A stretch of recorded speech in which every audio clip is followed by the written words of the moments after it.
그렇기 때문에 우리가 부르는 많은 찬양들 속에 보면 성령의 불로 이런 표현을 쓰죠. 그만큼 이 성령의 오늘 두 번째 상징은 바로 불이라고 하는 상징이 있습니다. 대체로 보면은 성령과 불이라고 하는 단어가 동시적으로 언급되는 때가 많아요. 특별히 이제 아직 성령 시대를 살지 않고 있는 세례 요한의 입술에서 바로 이 성령과 불, 이것이 동시적으로 언급됐다고 하는 것이 참 의미 있다고 여겨집니다. 그만큼 성령은 불같은 성령으로 그렇게 우리 가운데 많이 언급되어지는 말씀이라 여겨집니다. 자, 그러면 불로 통해서 알게 되는 성령의 은혜는 어떤 것들로 생각을 해볼 수가 있을까 하는 거예요. 첫째로 꼽을 수 있는 것은 우리 말씀을 한 군데 찾아보고 보겠습니다. 요한복음 5장입니다. 마태, 마가, 누가, 요한복음 5장 35절입니다. 여기도 세례 요한에 대한 언급을 하고 있는데 우리는 예수님으로부터 성령 충만한 역사가 시작되는 줄 알고 있지만 사실 그렇지 않잖아요. 구약시대의 대부분의 예언자들도 하나님의 신 성령이 충만해서 일했었고 다윗도 사울도 역시 그런 역할들을 우리들 가운데 보여줍니다. 구약시대 마지막 예언자요, 신약시대의 첫 번째 예언자 할 수 있는 그 다리 역할을 하는 세례 요한 역시도 마찬가지입니다. 자, 요한복음 5장 35절 말씀을 한번 보겠습니다. 같이 한번 읽죠. 시작. 요한은 켜서 비추이는 등불이라 너희가 한때 그 빛에 즐거이 있기를 원하였거니와. 아멘. 요한을 가리켜 비추이는 등불이다. 요한이 성령이 충만하여 요한이 비춰준다는 거죠. 빛은 비춰줍니다. 지금도 요 빛들이 다 이렇게 비춰주어서 우리가 이 성경을 잘 볼 수 있게 해주잖아요.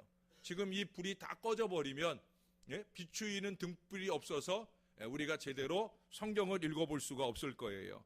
세례 요한은 그렇게 빛나는 신앙 인생을 살았다는 거예요. 비추어주는 역할을 했을 뿐만 아니라 그 자신이 빛나는 광채, 그것도 오늘 그 빛에 즐거이 있기를 원하였거니와 하는 표현 속에서 빛나는 기쁨을 그는 누리며 살았던 사람이라 말할 수가 있겠습니다. 여러분, 성령은 우리 안에 기쁨, 즐거움을 비춰주시는 줄로 믿습니다. 성령이 충만한 사람은 기쁜 신앙 인생을 사는 걸 보게 됩니다. 성령께서 우리에게 주시는, 우리 안에서 주시는 가장 큰 유익된 은혜가 있다고 하면 그것은 다름 아니라 기쁨이에요. 기쁨이에요. 성령의 기쁨이 여러분 안에 충만하기를 주님의 이름으로 축원합니다. 성령이 충만하면 기뻐요. 뭘 많이 먹지 않아도 기뻐요. 뭘 많이 가지거나 누리지 않아도 기뻐요. 너 왜 그렇게 좋아? 그런 게 있어. 라고 말할 수 있는 기쁨이 성령의 은혜로 우리 안에서 넘치게 되어질 줄로 믿습니다. 예수 믿는 사람들은 잘 웃고 살아야 돼요. 수심에 찬 얼굴은, 근심이 가득한 얼굴은 그것은 그리스도인답지 않은 거예요. 그것은 뭘 반증하느냐? 성령이 고갈되었다. 성령이 충만하면 절대로 인상 쓰고 살지 않아요. 성령이 충만해질수록 점점 더 얼굴에 기쁨이 가득하게 되는 그런 은혜가 나타나게 될 줄로 믿습니다. 여러분, 햇빛이 다 비추면 그 햇빛이 비추는 자리와 햇빛이 비추지 않는 자리가 완전히 달라요. 제가 낮에 오늘도 하루 종일 목양실에서 제가 일을 했는데, 제가 목양실에서 하루 종일 일을 했는데 오늘같이 추운 날 얼마나 많이 추웠어요. 그렇죠? 제가 히터를 한 번도 안 틀었어요. 물론 제가 추위를 덜 타는 것도 있지만 지금은 여러분 안 추우세요? 내가 아까 들어올 땐 좀 춥던데 오늘 히터가 좀 늦게 틀어졌는지 춥던데 지금 추우세요? 안 추우세요? 안 추우세요? 그래도 오늘은 예배 끝날 때까지 히터 끄지 마셔요. 근데 제가 오늘 낮에 하루 종일 있으면서 제가 제 방에 히터를 한 번도 안 켰어요. 어떻게 그럴 수 있느냐? 햇빛이 쫙 내리쬐거든요. 제 방에 햇빛이 잘 들어요. 그 위에 층이 저희 사택이잖아요. 햇빛이 잘 들어요. 제가 어제는 일이 있어서 나갔었는데 우리 아내가 오후 한 4시쯤 됐나? 5시쯤 됐나? 사진을 하나 찍어서 보내줬어요. 그 햇빛이 이 부엌이 저 안쪽으로 있거든요. 예, 부엌이 한 안쪽으로 있는데 그 부엌까지 햇빛이 잘 들어온 그 햇빛 뜬 사진 모습을 이렇게 찍어서 보내줬더라고요. 햇빛 뜨니까 따뜻해요.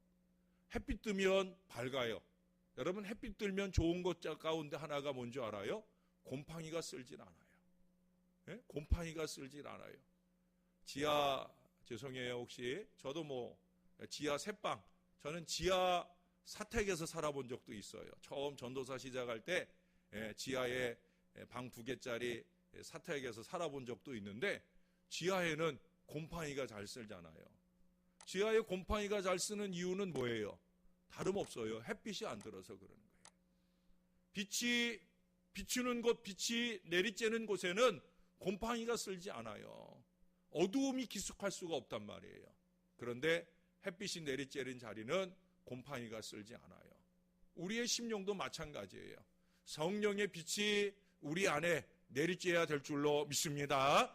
냄새나는 심령의 곰팡이가, 악한 세력의 곰팡이가 우리 안에 피워지지 않도록 그렇게 성령의 은혜로 채워져야 된다라고 하는 거예요. 자, 두 번째, 불은 따라해 보십시다. 탄다. 불은 탄다. 불은 타잖아요. 불탄다 그러잖아요. 성령의 불은 타요. 우리 안에서 타요. 우리를 태워요. 이 탄다라고 하는 것은 두 가지 의미로 이해할 수가 있을 거예요. 첫 번째, 불이 탄다라고 하는 건 우리가 속 탄다 그러잖아요. 물론 걱정으로 속이 타기도 하지만 저 같은 사람은 항상 목이 타잖아요. 불은 탄다. 갈급함이 있다는 거예요. 성령은요, 충만해도 아니 오히려 충만할수록 더 갈급함이 넘치는 줄로 믿습니다. 성령은 우리 안에서 타요. 우리를 자꾸 태워요. 갈급함을 자극해요. 그러니까 아예 성령의 은혜 속에 살지 않는 사람은 냉랭해가지고 은혜에 대한 갈급함이 없어요. 은혜를 맛보고 성령이 충만한 사람은 더 은혜를 갈급하는 걸 봅니다. 그것이 이 성령이 가진 불같은 특징 때문에 그래요. 성령이 충만하면 자꾸 갈급해요. 자꾸 목말라서 성령을 갈구하는 이 믿음의 마음들이 그 마음 속에 넘치게 되어진다는 거예요. 여러분, 그런 경험 해보셨어요? 여름에 홍수 속에 온통 물바다가 된 그 홍수 속에서도 목이 마르잖아요. 물이 막 엄청나게 많은데 그런데도 불구하고 목이 말라요. 왜 목이 말라요? 왜 목이 말라요? 물을 못 먹어서 말라요? 왜 목이 말라요? 햇빛이 내리쬐잖아요. 홍수가 나서 물이 가득하고 있지만 이제 비가 그치고 나면 햇빛이 내리쬐기 시작하면 그 햇빛 때문에 목이 마르잖아요. 불은 그렇게 우리를 목마르게 합니다. 주변에 아무리 물이 많아도 내 은혜, 내 생수, 내 불길이 되어야 그 갈급함이 덜어지는 거예요. 주변에 아무리 은혜가 많아도 소용없어요. 내 은혜가 되어야 은혜인 줄로 믿습니다. 아무개가 많이 은혜 받았다는 얘기 할 거 없어요. 내가 은혜 받아야 돼. 내가 은혜 받아서 내 입술이 변하고, 내가 은혜 받아서 내 마음이 변하고, 내가 은혜 받아서 내 삶이 변하고, 내가 은혜 받아서 은혜 받은 그 마음으로 다른 사람들을 갈급함으로 이끌어갈 수 있는 이런 은혜의 갈급, 부흥의 갈급, 이것이 끊임없이 목마를 때 우리는 그런 사람을 성령이 충만한 사람이다. 목사가 성령 충만하면 자꾸 갈급해요. 부흥에 대한 열망이 갈급해요. 은혜에 대한 열망이 갈급해요. 목사가 이 성령의 충만함으로 은혜에 대한 열망이 갈급해야 은혜를 채우고 채운 은혜를 여러분 가운데 안겨드리는 줄로 믿습니다. 거기에 더하여서 목사가 성령이 충만하면 부흥에 대한 열망이 갈급해요. 목사가 그런 목사가 되도록 여러분이 기도하셔야 되고, 그보다 더 중요한 건 뭐냐? 목사의 마음속에 갈급함, 그 부흥에 대한 열망이 여러분들 것도 되어야 될 줄로 믿습니다. 그렇게 되는 비결이 어디 있어요? 성령 충만해야 돼요. 성령 충만하지 않은 사람은 교회가 부흥하거나 말거나, 심지어 죄송하지만 리더나 헬퍼들 가운데도 자기 사랑방에 식구가 오늘 왔는지 안 왔는지, 주일날 왔는지 안 왔는지 관심 없어요. 왜? 성령 충만하지 않으면 그렇게 돼요. 성령 충만한 리더나 헬퍼는 안 그래요. 오늘 우리 사랑방 식구들 왔나 안 왔나 주보장을 막 들여다보고, 두리번 사랑방 가족들을 찾아보고, 그리고 안 왔으면 막 전화해서 왜 안 왔는지. 이거는 사랑방 가족들이 몇 달 동안 오지 않아도 오는지 안 오는지 관심도 없고, 그저 관심만 좀 가진다 싶으면 목사님 아무개 안 올 테니까 지워버리세요, 이런 얘기나 하고. 부흥의 갈급함이 있는 거예요, 없는 거예요? 없는 거예요. 없는 거예요. 우리 교단에, 제가 이 얘기 여기서 언제 했나요, 여러분한테? 우리 노예 안에 큰 교회가 2개 있어요. D교회가 있고 M교회가 있는데, 또 머릿속에 어느 교회인지 자꾸 그릴 거 없어요. 이 2교회가 있는데, 2교회가 큰 교회인데 계속적으로 부흥하는 교회가 있어요. 제가 며칠 전에도 그 목사님 만났더니 자랑을 하더라고요. 지난 주일날 최고점 찍었어. 지난 주일날 성탄절이잖아요. 성탄절하고 주일하고 겹쳤는데, 어떤 목사님은 성탄절하고 주일하고 겹쳐가지고 교인들이 많이 안 왔다고. 그런데 거기다 대고 염장을 지르는지 아주 자랑스럽게 최고점 찍었어, 그러더라고요. 야, 그 교회는 몇천 명 모이는 교회인데 또 최고점을 찍으면 도대체 얼마나 많이 왔다는 거야. 제 속이 부글부글 막 끓고 있는데 안 그런 척하고 제가 쳐다보고 있는데, 근데 그 교회의 그 비결이 뭔지 아세요? 다름없어요. 거기는 막 담임 목사님은 안 그러는데 담임 목사님 밑에 수석 부목사님이 막 부목사님들을 막 닥달을 해요. 그리고 그 부목사님들은 또 교인들을 막 닥달을 해요. 그러니까 막 엄청나게 그래요. 그래 교회가 부흥하는 거예요. 지금 몇백억의 큰 건축을 하고 있는데도 교회가 아무 이상 없이 부흥해요.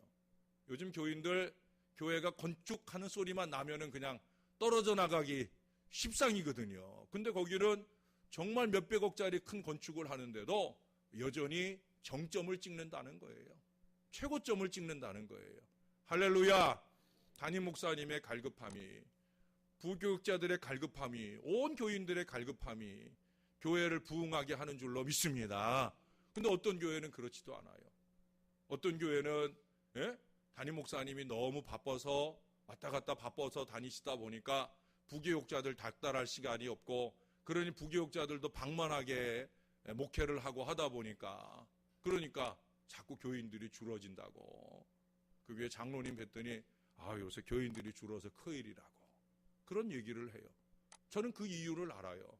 부교육자들이 담임 목사님이 바쁘고 안 계실 때 자기들이 오히려 더 열심히 더 매달려서 교인들을 관리하고 지켜내고 그래야 되는데 그걸 안 하니까 갈급함이 없으면 소용없는 거예요. 담임 목회자나 교육자들이나 온 교인들의 마음 가운데 성령의 충만을 통한 부흥의 갈망, 은혜의 갈망이 채워질 때에야 교회가 부흥하는 줄로 믿습니다. 외적인 조건을 말할 거 없어요. 요즘 뭐 어때서, 이 지역이 어때서, 이런 거 말할 거 없어요.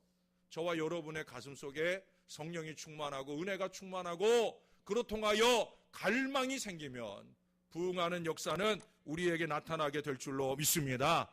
부흥의 열망에 물 뿌리는 일 하지 말고 부흥의 열망에 함께 불을 질러주는 성령의 충만한 사람 되시기를 주님의 이름으로 축원합니다. 이 모든 것들이 다 탄다는 거죠. 탄다. 근데 특별히 이 세례 요한에게 있어서 타는 갈급함, 그 타는 갈급함은 뭐였겠어요? 세례 요한에게 있어서의 갈급함은 기다림이에요. 기다림. 주의 길을 예비하는 그 사역 속에 있었던 세례 요한이니까, 그런 점에서 세례 요한은 어떤 갈급함이 그의 마음 가운데 있었는가? 예수 그리스도의 오실 길을 예비하는 갈급함이 있었다는 거예요.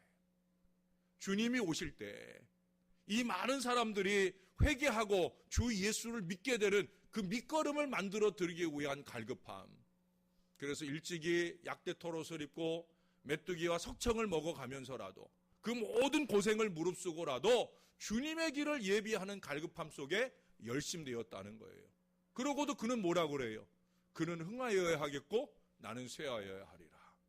나는 아무것도 아니라는 거예요. 나는 오늘 우리가 읽었던 아까 마태복음 3장 11절에도 그러잖아요. 나는 그분의 신을 들기도 나는 감당치 못할 사람이. 나는 아무것도 아니다. 오직 나를 통하여 영광을 받으실 분은 누구다? 예수님이다. 그분이 흥하여야 된다. 바로 이 갈급함이 세례 요한에게 있어서 그 세례 요한을 통해서 우리 주님의 길이 예비된 줄로 믿습니다. 탄다고 할 때는 갈급함만 있는 게 아니죠. 탄다라고 할 때, 태운다라고 할 때 이 성령의 불은 더러움을 태우는 줄로 믿습니다. 죄악을 태우는 줄로 믿습니다. 여러분, 얼마 전에 우리가 열왕기상 19장 말씀을 새벽 시간에도 보았잖아요. 엘리야가 하나님 앞에 기도하니까 성령의 불이 뜨겁게 내려갔고 그 제단에 불길을 당겨가지고 물이 가득 부어진 그 제단에 그 장작불 제물들이 한꺼번에 다 불타서 그렇게 불살라지는 걸 보게 되었어요. 불은 사릅니다. 특별히 더러움, 죄악들을 살라버립니다. 여러분, 많은 사람들이 성령으로 시작해서 육체로 마치는 사람들이 많아요. 우리 말씀으로 한 군데 찾아보겠습니다. 갈라디아서 말씀입니다. 갈라디아서 3장입니다.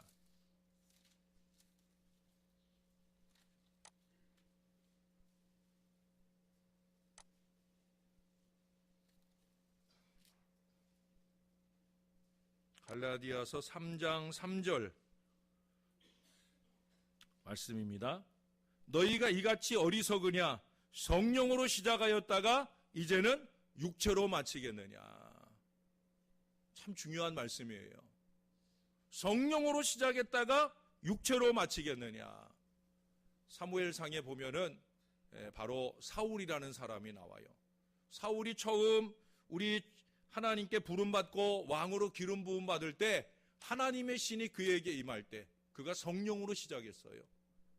근데 성령으로 시작했던 사울이 그의 왕위를 마무리하는 때까지 성령으로 맞춰졌느냐? 아니더라는 거예요. 그의 마음 가운데 이기가 생기고 욕심이 생기고 다윗이 혹시 나의 왕위를 틈타는 건 아닐까 걱정이 생기고 염려가 생기고 그러다 보니까 그는 결국 육체로 맞춰요. 고통으로 맞춰요. 절망으로 맞춰요. 여러분, 하나님의 사람은 성령으로 시작하고 성령으로 채움받고 성령으로 넘쳐나야 될 줄로 믿습니다. 가룟 유다를 우리가 알지만 가룟 유다가 처음부터 예수님 팔겠다는 생각을 가졌겠어요? 아니라는 거죠. 그도 어떻게 보면 성령으로 시작한 사람이에요. 선한 마음과 의도를 가지고 주님을 따랐던 사람이에요. 예수님이 가장 믿을 만한 사람이라 여겨서 그에게 재정을 맡겼잖아요. 예수님의 가방을 맡겼잖아요. 그 사명을 꾸준함으로 감당했어야 할 이 가룟 유다가 결국 어떻게 돼요? 그 돈에 욕심을 내기 시작하면서 결국 그는 예수님을 은 30에 팔아버리는 육체로 마치는 어리석은 인생이 되는 걸 보게 됩니다. 여러분, 이기나 욕심이 우리의 마음을 채울 때에는 우리는 이처럼 육체로 마치는 어리석은 인생이 될 수밖에 없어요. 그러나 성령이 우리를 채우시면 성령은 끊임없이 우리 안에서 육체의 일을 사르는 줄로 믿습니다. 우리가 이 뒤에 5장의 말씀 속에서 5장 17절 이하에서 우리가 꾸준히 확인해 보았잖아요. 우리에겐 두 가지 일 중에 하나밖에 없어요. 성령의 일이냐 아니면 육체의 일이냐.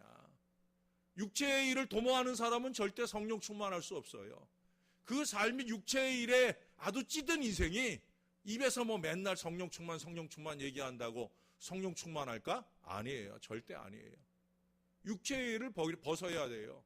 시기와 악독과 거짓과 술수와 죄악의 자기를 방임하는 그 모든 어리석음들을 벗어던지지 않으면 절대 성령으로 채움받을 수 없어요. 이 두 가지는 상극이에요. 그래서 성령이 채워지면 그 성령은 이 육체의 일들을 불사르고 태워서 우리로 하여금 거룩하게 되어지는 은혜와 역사를 더하게 하실 줄로 믿습니다. 말씀을 한 군데만 더 찾아보겠습니다. 구약의 제일 마지막 책 말라기입니다. 찾기 쉽죠? 신약 바로 앞에 구약의 마지막 책 말라기 3장입니다.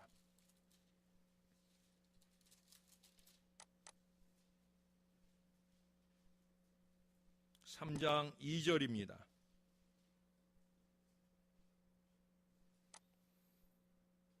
그가 임하시는 날을 누가 능히 당하며 그가 나타나는 때에 누가 능히 서리요.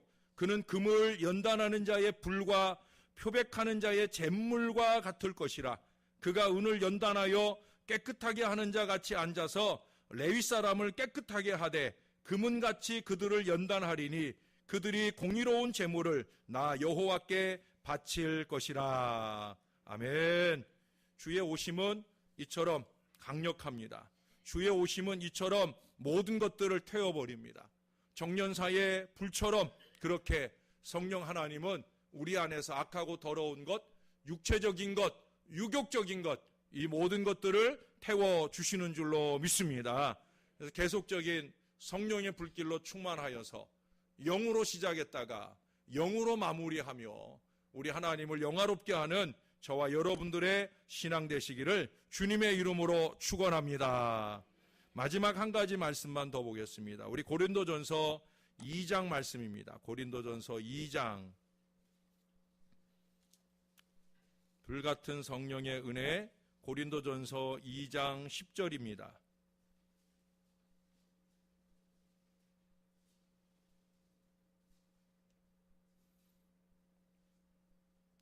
오직 하나님이 성령으로 이것을 우리에게 보이셨으니 성령은 모든 것 곧 하나님의 깊은 것까지도 통달하시느니라. 아멘. 예, 성령은 통달하셔요.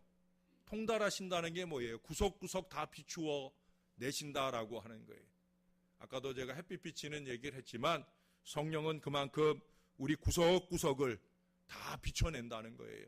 그래서 태울 것 태우고 달굴 것 달구고 그리고 키울 것 키우고, 성령은 그렇게 우리 안에 당신의 빛을 비춰주셔서 당신의 불길을 당겨주셔서 우리 안에 태워질 것, 우리 안에 키워야 될 것, 우리 안에 넘쳐야 될 것, 이것들을 구분하여 나누시고 태울 것을 태운 만큼 그 태운 자리에 새 생명의 은혜와 역사를 충만히 더하시는 줄로 믿습니다. 그러므로 저와 여러분이 더욱더 성령을 온전히 의지하는 이 믿음의 인생을 아름답게 살아야 될 줄로 믿습니다. 자, 그 다음에 이제 세 번째 성령을 상징하는 것 조금만 보고 마무리할게요. 자, 세 번째 성령을 상징하는 것은 바람입니다. 바람. 우리 앞에 오늘 요한복음 3장 11절로 마태복음 3장이었죠. 죄송해요. 요한복음 3장 8절을 한번 보겠습니다. 요한복음 8장 3절. 요한복음 3장 8절.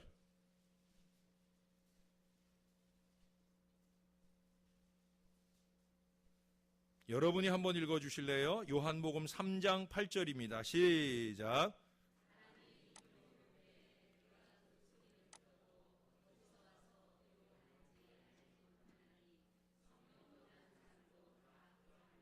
아멘. 자, 여기 보면 바람이 임으로 불매 성령으로 난 사람도 다 그러하니라. 성령을 바람이라고, 성령을 바람이라고 그렇게 말씀하고 있어요. 그런 점에서 이 바람이 주는 성령의 교훈은 뭐냐 하는 거예요. 첫째로 꼽을 수 있는 것은 바람은 힘이 있다라고 하는 거예요. 성경에도 보면 성령이 임하는 장면들을 묘사할 때 호련히 급하고 강한 바람 같은 소리가 온 집에 가득하였다 하는 말씀을 해요. 성령이 임하게 되는 그 모습을 표현할 때 급하고 강한 바람 같은 소리가 온 집에 가득했다라고 그렇게 말씀하고 있어요. 옛날에 기도원의 능력, 은혜가 충만한 원장님들은 은혜로 내는 소리도 있지만 은혜로 내는 소리가 아니라 그냥 만들어서 내는 바람 소리도 있었잖아요. 옛날 기도원에 여러분 다 가보셨어요? 기도원에 가면 거기 부흥 강사님들이 강사 목사님들이 성령 충만을 위해서 기도하자고 그러놓고 제일 많이 내는 소리가 뭐예요? 쉬 이런 소리 내는 거 들어보셨어요? 아, 못 들어봤구나. 은혜 받으러 안 다녀봤구나. 거기 보면 물론 성령이 정말 충만해서 충만한 그 소리를 내시는 분들도 있는데 그 소리가 기교에 가까운 소리를 내면서 그러면서 아주 새소리가 나는 마이크 소리를 만들어 가지고 거기다 대고 슉슉슉슉 이러면은 이 초대교회의 그 바람 같은 성령의 역사가 임하는 것 같은 그런 느낌을, 감흥을 함께하는 교인들에게 불러일으키는 경우들이 많이 있다는 거예요. 근데 여러분, 성경에 보면 분명 바람은 힘이 있습니다. 성경에만 그런 게 아니라 우리가 여름에 또는 가을 이렇게 태풍이 불어올 때면 그 바람의 힘이 얼마나 대단해요. 저 허리케인 같은 거, 저 북동부에 허리케인 같은 바람이 불 때는 막 차도 날아다니고 심지어 비행기도 날아다니고 바람이 부니까 막 집 뚜껑이 다 날아가서 없어지는 경우로 우리가 많이 보게 됩니다. 성경에도 보면 열왕기상 19장 11절에 보면은 거기에 크고 강한 바람이 산을 가르고 바위를 부쉈다라는 표현이 나와요. 엘리야가 하나님의 소리를 기다리고 있을 때 하나님이 그의 가운데 임재하실 때 처음 나오는 게 뭐예요? 급하고 강한 바람이 산을 가르고 그리고 바위를 부쉈다. 그런데 그 가운데 하나님이 계시지 않았다 하는 그런 얘기들을 말씀들이 나오잖아요. 그 급하고 강한 바람, 산을 가르고 바위를 부수는 바람, 누가 보낸 바람이에요? 하나님이 보낸 바람이죠. 성령의 역사로 일어나는 바람. 바람에는 위력이 있어요. 불처럼 힘이 있다라고 하는 거예요. 여러분, 출애굽기에 보면은 홍해를 가르는데 홍해가 그냥 갈라지지 않잖아요. 거기 보면 동풍이 밤새도록 불었다는 거예요. 바람이 와서 불어가지고 바람이 물을 밀어내가지고 그래서 홍해가 갈라지는 장면을 묘사하고 있어요. 그만큼 바람의 힘이 대단하다라고 하는 거지요. 또 민수기 11장 같은 데 보면은 하나님이 메추라기를 보낼 때도 메추라기가 거저 날아오는 게 아니에요. 자기들이 날개짓해서 오는 것이 아니라 바람이 여호와에게서 나와 메추라기를 몰아오셨다라고 하는 말씀을 적고 있어요. 메추라기가 그냥 날아오는 것이 아니라 하나님께로부터 바람이 나와서 그 메추라기를 몰아보냈다라고 하는 그런 말씀을 하고 있습니다. 이처럼 바람은 힘이 있습니다. 성령은 힘이 있는 줄로 믿습니다. 상상할 수 없는 큰 능력과 은혜를 얼마든지 나타나게 하실 줄로 믿습니다. 부흥의 바람도 마찬가지예요. 은혜의 바람도 마찬가지예요. 성령이 다 하고자 하시면 할 수 있게 되어지는 줄로 믿습니다. 비록 이 영적인 일, 교회적인 일만 아니에요. 여러분들의 사업에 있어서도 불황의 바람을 극복하고 흥황의 바람을 일으키는 역사도 우리 성령의 은혜로 얼마든지 될 줄로 믿습니다. 바람을 일으켜 주시면 되는 거예요. 그 은혜가 저와 여러분에게 넘치기를 주님의 이름으로 축원합니다. 두 번째로 바람은 소생합니다. 여러분, 바람의 소생을 우리 에스겔서를 통해서 한번 보십시다. 에스겔서 37장, 에스겔 37장, 마른 뼈들의 환상이 나오는 그런 본문의 말씀이죠. 에스겔 37장 9절 말씀입니다. 여기에는 생기라고 하는 바람 얘기를 하고 있어요. 에스겔 37장 9절입니다. 또 내게 이르시되 인자야 너는 생기를 향하여 대언하라. 생기에게 대언하여 이르기를 주 여호와께서 이같이 말씀하시기를 생기야 사방에서부터 와서 이 죽음을 당한 자에게 불어서 살아나게 하라 하셨다 하라. 그래서 그 뒤에 10절에 보니까 이에 내가 그 명령대로 대언하였더니 생기가 그들에게 들어가매 그들이 곧 살아나서 일어나 서는데 극히 큰 군대더라. 아멘. 14절도 봅니다. 내가 또 내 영을 너희 속에 두어 너희가 살아나게 하고 내가 또 너희를 너희 고국 땅에 두리니 나 여호와가 이 일을 말하고 이룬 줄을 너희가 알리라. 여호와의 말씀이니라. 아멘. 처음에는 이 에스겔 골짜기의 마른 뼈들의 환상, 마른 뼈들에게 생기가 들어가라 하니까 바람이 그들 속에 들어가면서 그들이 다 살아나는 역사를 보여줍니다. 그러면서 그것이 뭘 보여주기 위한 말씀이냐? 14절에 설명하기를 내 영을 너희 속에 불어넣어서 너희로 살아나게 하겠다. 바로 이걸 보여주는 거라는 거예요. 그러니까 결국 성령이 성령이 바람으로서 소생하게 하는 역사를 일으킨다라고 하는 거예요. 생기는 바람, 곧 하나님의 영입니다. 생명의 바람이에요. 창세기 2장 7절에서 하나님께서 사람을 창조하실 때도 그 코에 생기를 불어넣으셨다 하는 말씀을 하고 있습니다. 여러분, 우리의 전도로 일으켜야 할 바람이 바로 이 생명 바람인 줄로 믿습니다. 생명 바람을 일으켜야 돼요. 실제로 성령의 바람이 우리 안에 채워짐으로 우리가 영의 사람으로 변한, 성령이 우리 안에 있지 아니하면 우리 중 누구도 예수님을 주님이라고 고백할 수 없는 거예요. 우리가 예수를 나의 구주로 고백할 수 있는 이 은혜가 성령의 바람이 우리 안에 채워짐으로 이 고백이 가능하게 된 줄로 믿습니다. 이 고백을 가능하게 한 성령의 소생의 은혜를 먼저 경험한 우리로서는 이제 우리로 통해 이 전도의 뜨거운 바람, 생명의 바람, 이런 역사들이 나타날 수 있도록 우리가 살아내야 된다라고 하는 거예요. 권정생 선생님의 강아지똥이라고 하는 동화가 있어요. 제가 내용을 간단히 읽어드릴게요.